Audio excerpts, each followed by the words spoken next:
Uma boa noite a todos, sejam todos muito bem-vindos a mais uma noite de explanação do Evangelho segundo o Espiritismo. Eu sou Bruna Natânia Rodrigues, sou mais uma trabalhadora aqui da Fraternidade Espírita Candeia de Maria.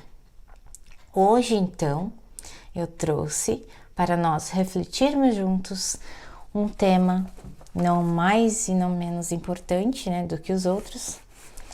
Conheça-te a ti mesmo.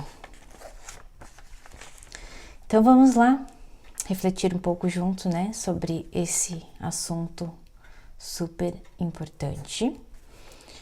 Lembrando, que quem tem uma aguinha, para colocar perto aí na hora de assistir o vídeo, para que essa espiritualidade que vá, aos seus lares fluidificar essa água, então colocando o medicamento que cada um precisa,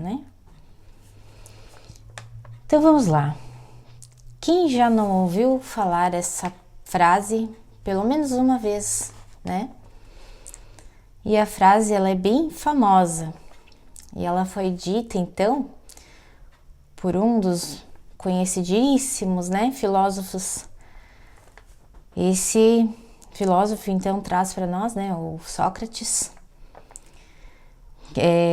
vem, trazendo com essa informação, ele traz para nós essa frase muito importante e trazendo realmente, a importância, do autoconhecimento, para que nós nos desenvolvêssemos internamente, para que nós alcancemos, as nossas potencialidades, para que de fato nós consigamos saber quem somos e entender os limites, as possibilidades, os desejos e os não desejos.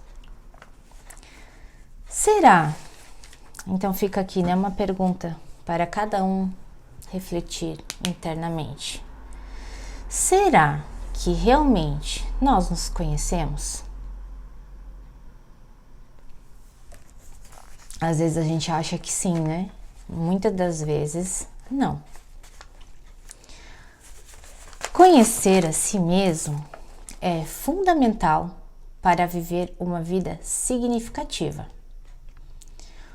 Porque no momento em que conseguimos alinhar os valores e quem nós somos verdadeiramente, as nossas, junto com as nossas ações, a vida ganha gosto, a vida ganha sentido, a vida ganha direção. Por que eu quis trazer essa mensagem? Para mim, eu vou dar um exemplo. Para mim, a vida tem gosto de sorvete de morango, que é algo que eu gosto muito. Aí você pode estar aí do outro lado pensando, mas eu não gosto de sorvete de morango. Que bom! É esse o intuito, Você já está se conhecendo. Você já está reconhecendo que você não gosta da mesma coisa que eu gosto. E é aí que começam as percepções. Quantos de nós aqui encarnados, em algum momento das nossas vidas, já se perguntou: o que eu vim predestinado?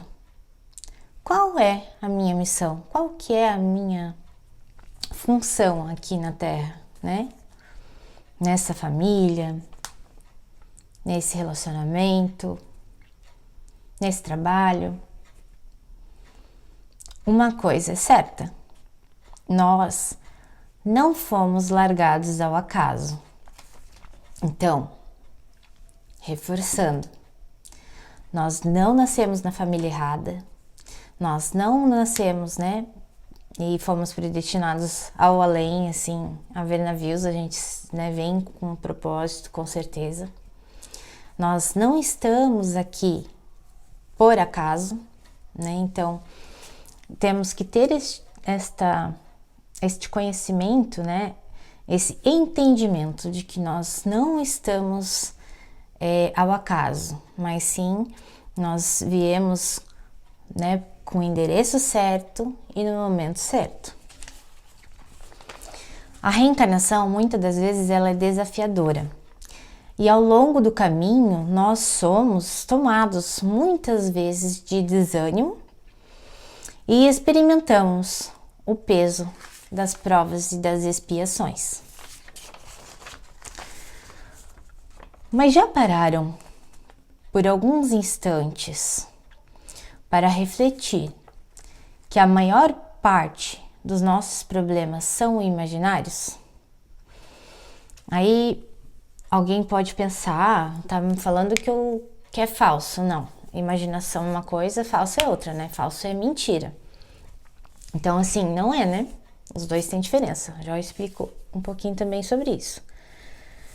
A não ser, né, que a pessoa tenha uma lesão orgânica objetiva, uma doença, né, degenerativa ou alguma coisa que manifeste fisicamente, a maior parte dos nossos sofrimentos são imaginários.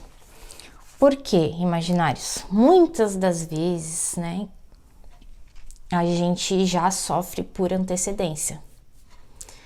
Por exemplo, está acontecendo, né, situações na nossa vida. Muitas, né, dessas imaginações que a gente tem, né, vêm geralmente em situações mais desafiadoras, mais difíceis, e a gente já fica lá com a mão na consciência. O que eu vou fazer se acontecer isso?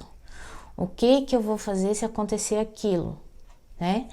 Então, assim, muitas das vezes a gente mesmo fica turbinando e minando a nossa mente de informações desnecessárias, né? Já diz, né, que pré-ocupação é uma ocupação antecipada, né? Então, assim, o que seria correto nós fazermos? A gente se preocupar daquilo quando acontecer, né? Quando acontecer aquilo, a gente se preocupar em resolver, mas não ficar ali bombardeando a nossa mente com as possibilidades do que pode ou não acontecer. E aí, Allan Kardec ainda traz para nós, na questão 919, no Livro dos Espíritos, a seguinte questão: qual o meio mais prático e eficaz que tem o homem de se melhorar nesta vida e de resistir à atração do mal? Um sábio da antiguidade vô-lo disse: conheça-te a ti mesmo. Ele ainda pergunta: concebemos toda a sabedoria desta máxima, porém a dificuldade está precisamente em cada um conhecer-se a si mesmo. Qual o meio de consegui-lo? Aí ele traz lá, na verdade, né, no Livro dos Espíritos, a mensagem de Santo Agostinho, que na verdade é uma mensagem bem grande e bem enriquecedora, mas eu trouxe aqui apenas o início, até para dar uma instigada, né? Fazei o que eu fazia quando vivi na Terra. Ao fim do dia, interrogava a minha consciência.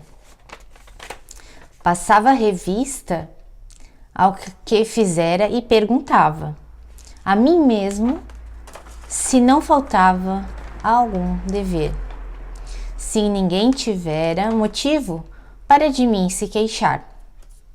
Foi assim que cheguei a me conhecer e a ver o que em mim precisava de reforma.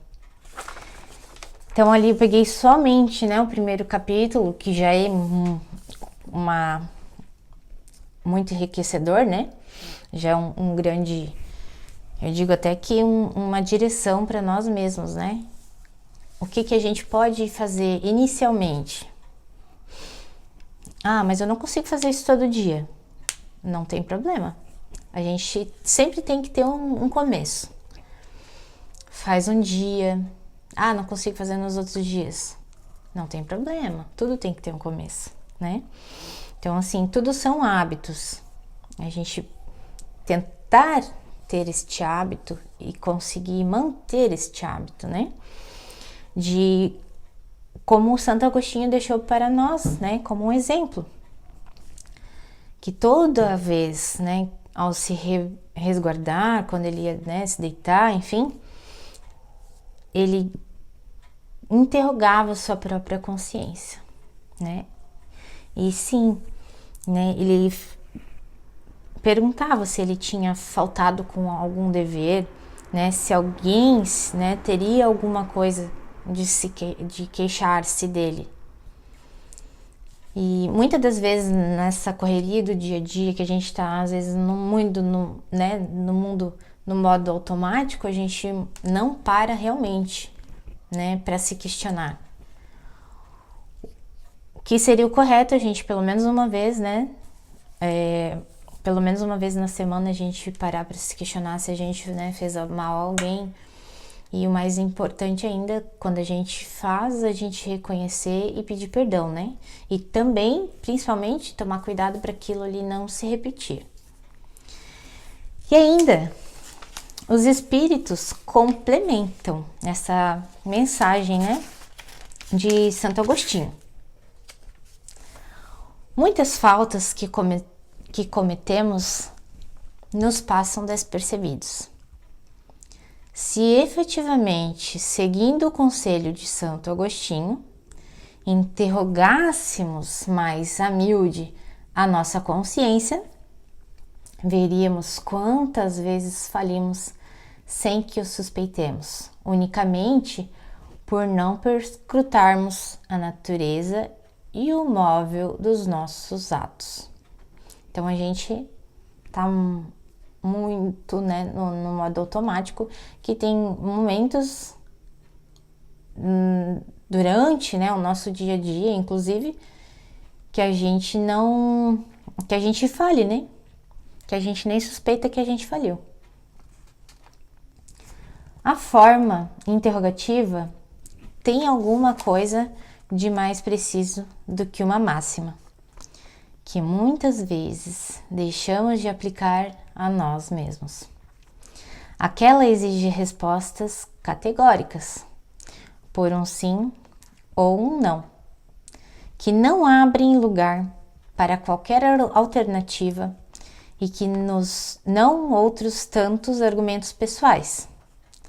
E pela soma que derem as respostas, poderemos computar a soma de bem ou de mal que existe em nós.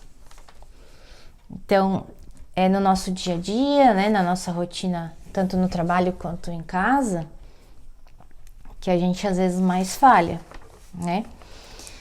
E geralmente a gente tá sempre na defensiva, a gente quer sempre se defender.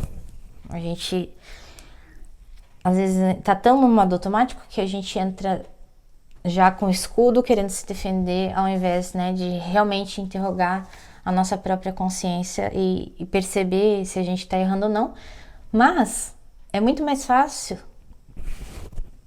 pôr a culpa, né, em alguém, pôr a culpa em alguma coisa, do que você se autorresponsabilizar. Então, que nós percebemos, né, isso, primeiramente, e tomamos, né, as devidas providências, que é interrogar a própria consciência. E mudanças de hábitos, como eu falei anteriormente, isso tudo são hábitos, né? Maus hábitos que muitas das vezes nós criamos, mas que precisam de melhoria. E se pôr na frente do espelho, porque é muito mais fácil, né? A gente apontar e a gente está sempre preparado para apontar o erro e o defeito dos outros. E muitas das vezes a gente não consegue parar 2 minutos na frente do espelho para se questionar o que a gente precisa melhorar. Qual que é a minha atitude que eu preciso melhorar, né? Porque é muito mais fácil a gente avaliar as outras pessoas do que se autoavaliar. Então, que a gente consiga, né, meus irmãos, reverter essa situação, reverter, né, como é que eu posso dizer? Agora eu fugi a palavra. Mas assim, não é bem um hábito, é hábito e não é hábito, mas assim, que a gente possa reverter essa situação, né? Esse comportamento, é essa palavra que eu queria usar. Que a gente possa reverter esse nosso comportamento, né? De estar sempre pronto para apontar o dedo para outra pessoa, né? Para o nosso irmão, para o nosso amigo. Mas que a gente consiga, então, olhar para nós mesmos, para dentro de nós mesmos. Então, que fique aqui, né, hoje, a mensagem para que nós possamos ter, então, essa instrução, né, de Santo Agostinho como um norte para as nossas vidas, como ele deixou, na verdade, né, como um apoio, né, para nós e um exemplo, para que nós conseguimos seguir o que ele fazia ou pelo menos tentar, né, uma vez por semana, como eu falei anteriormente. Colocar a mão na nossa consciência e lembrando, né, que a partir do momento, né, que quanto mais a gente vai tendo noção, né, a gente vai melhorando a nossa noção, vai melhorando nossos comportamentos e as nossas atitudes. Então, meus irmãos, um grande abraço, fiquem com Deus, reflitam verdadeiramente sobre essa mensagem e que nós conseguimos juntos aí, então, caminhar, né, para essa evolução que a gente fala tanto, né? Essa evolução moral, essa evolução espiritual, porque nós sozinhos, né, não somos ninguém. Um grande abraço, fiquem com Deus.